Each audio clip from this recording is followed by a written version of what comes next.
다음 세상이 있는지 없는지 몰라. 그거는 모르고.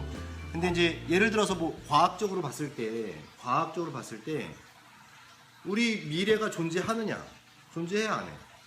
우리의 미래요? 내일이요? 내일이든 있냐고요? 100년 뒤든 1000년 뒤든. 있죠. 그러면 과학이 많이 발달하면 미래에서 사람이 과거로 올 수 있어 없어? 있어요. 있겠지. 뭐 터미네이터가 그거잖아. 제네시스 터미네이터 오늘 혼자 보고 왔거든. 아 그래요? 재밌어요? 아, 재미없어. 근데 그게 시리즈물이 넘어가면 재미없어요. 너무 울거먹고 안 봐, 안 봐. 졸렸어. 나 진짜 기대하고 갔는데. 아니 근데 몰라요. 기대 안 하고 보면 재밌을 수도 있어. 근데 나는 이제 1편부터 다 봤으니까 봤는데 1, 2편은 정말 명작 중에 명작이고 블레이드 런너라든가 그 매트릭스 1 이런 것들. 근데 아무튼 그런 것들이 있는데 미래에서 왔고, 그러니까 시간이라는 것도 되게 신비로운 거거든. 과연 시간이 존재하느냐? 시간이 존재해야 안 해. 어디 있어 시간이? 그러니까 이 세상 만물이 흘러가는 걸 시간이라고 하는데 단순히 그거로 그러니까 뭔가 변하는 걸 시간이라고 하고 이미 시간이라는 건 일어나면은 비가역적, 그러니까 되돌릴 수가 없는 거거든.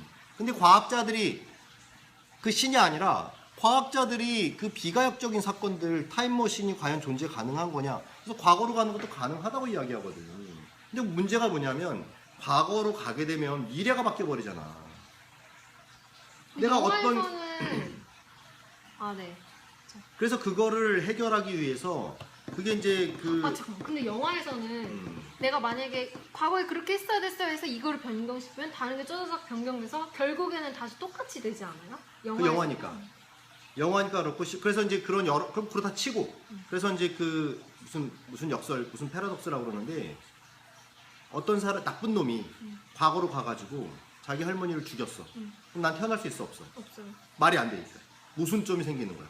왜냐면 내가 과거로 가서 우리 엄마가 어렸을 때 나 태어나기 전에 할머니를 죽이면 엄마도 안 태어나지.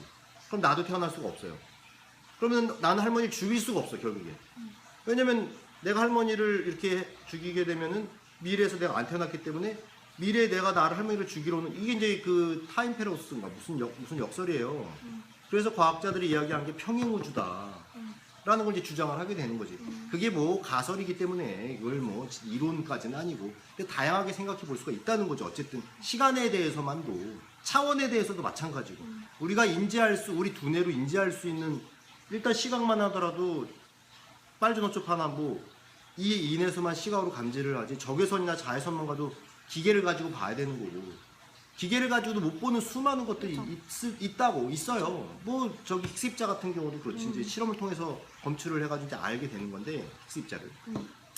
근데 이제 우리 죽은 다음에 뭐가 있느냐? 없을 수 있지.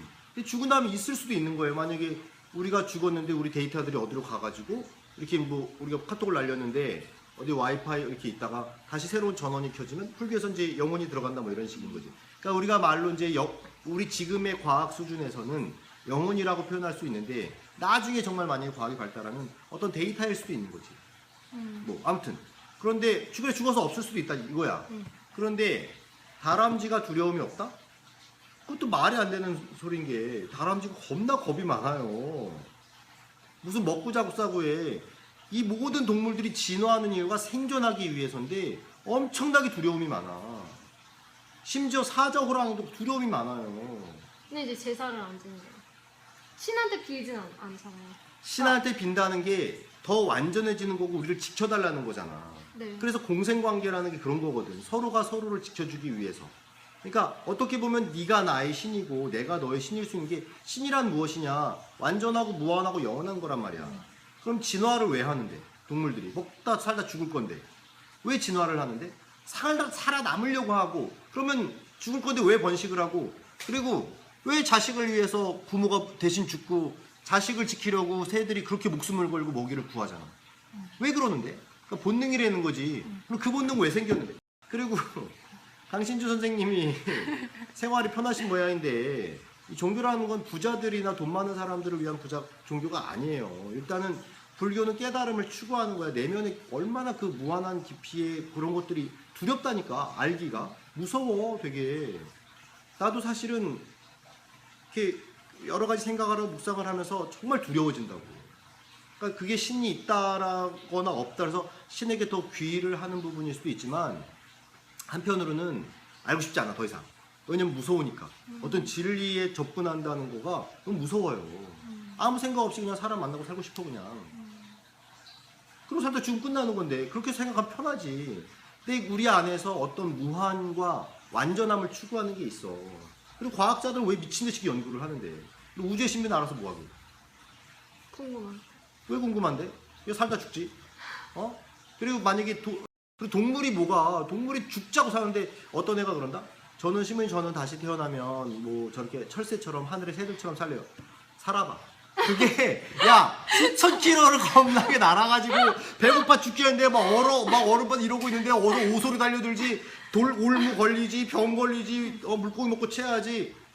그게 그리고 막 알라면은 그것도 솜쳐가지고 그거 장난 아니야. 그 추워 죽겠는데 떨떨떨 떨면서 그냥 물고기 한 마리 얻어먹겠다고 그거 독국물 먹지. 무슨 새같이 자유로워 새 같은 소리 하고 있네.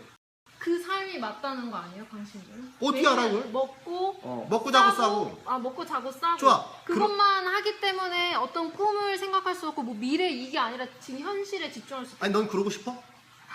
그러니까 나는 그거는 그 강신주 선생님은 그렇게 생각할 수 있어. 그리고 그런 동물 같은 삶도 있지. 그러면 그런 동물 같은 삶이 왜 우리의 목적이 아니라 왜 자꾸 우리 인간 같은 삶을 추구할까? 희한하지 않냐? 그러니까 이거를 라마찬드란 교수는 우리 두뇌 칙칙두엽에 뭐가 이렇게 있대요. 그 신을 관장하는 게. 아무튼 그건 너무 예약 진짜 둘째 치고 인간은 동물과는 다르게 뭔가 영원을 추구하는 게 있어. 동물과는 분명히 달라. 그거는 뇌에 어떤 기관이 있대. 그게 왜 생겼는지 모르고 그 기관이 왜 우리 진화상의 인간에게만 그게 진화를 했는지 몰라 그거는. 어쨌든 그게 있음으로 해서 인간은 더 완벽을 추구하는 거지.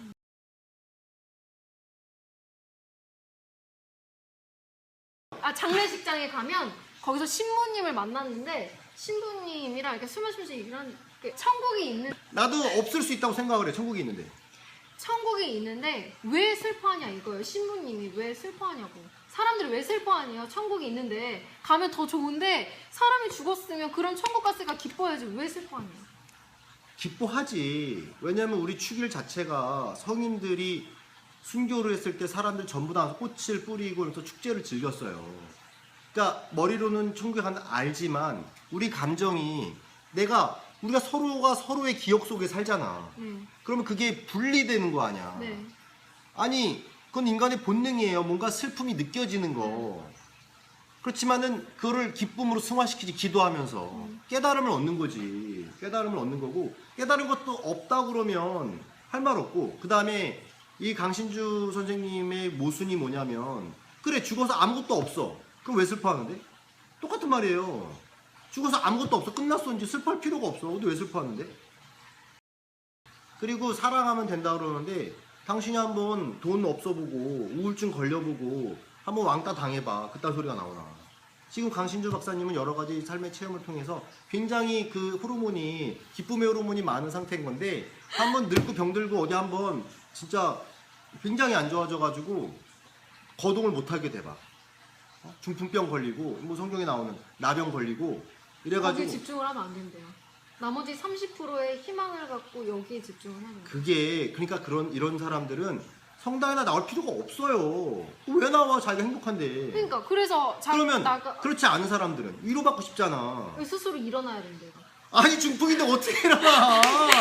야 중풍에도 우리 엄마 치매 걸려서 어떻게 할 수가 없는데 뭘 어쩌라는 거야? 뭘 일어나? 그러니까 그리고 노인이 할아버지 돈 없는데 그 저기 겨울철에 막 끌고 다니고 막 이러잖아. 그 누군가 도와줘야 되는데 종교 없는 사람들이 도와줄 것 같아? 안 도와줘. 죽으면 끝인데 뭐하러 도와줘? 나만 먹고 잘 살면 되는데 가끔 뭐 내가 동정심이 일어가지고 도와줘서 행복해. 1,000원 주고 행복할 수 있어. 근데 죽으면 끝인데? 안 도와줘도 그만하냐. 그쵸. 근데 종교적 봐봐라. 근데 또 하나 문제점이 뭐냐면 종교가 사라지면 윤리가 위태로워요. 이 사람 윤리에 대해서도 별로. 자 봐. 그래 동물들은 윤리가 없지. 네. 약육강식밖에 없어. 그러면 윤리가 없어진 상황을 상상해 봤어? 난장판이 돼요. 그래서 칸트 같은 경우는 저 신은 있는지 없는지 모르겠어. 근데 윤리라는 것은 법의 근본이 윤리예요. 윤리가 있으려고 그러면 양심이 있어야 돼. 양심이 어디 있어? 양심이 뭐야? 결국 신과 연결할 수밖에 없어. 종교적인 것과. 그러니까 신은 요청된다고, 그러니까 신이 있는 점인지는 모르겠어. 근데 칸트가 이야기하는 건 신은 윤리를 위해서라도 요청된다고 그래요.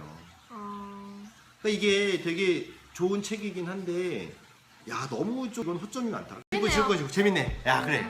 좋아. 이런 거 좋다. 그래, 너는 그러면 앞으로는 계속 부정적인 거로 가는 거야. 나는 그걸 변론을 하는 거지. 네. 재밌을 것 같은데. 그래, 아무튼 저기 몇 분이나 보실진 모르겠지만 그래도 아무튼 이렇게 봐주신 여러분께 진심으로 감사드리고 다음 시간에 뵙도록 하겠습니다. 네. 다음 시간에 봬요. 여러분 재밌으셨나요? 그래, 아버지 컨셉으로 가는 거야 그냥. 괜히 웃기게 막 먹고 이러고 하지 말고.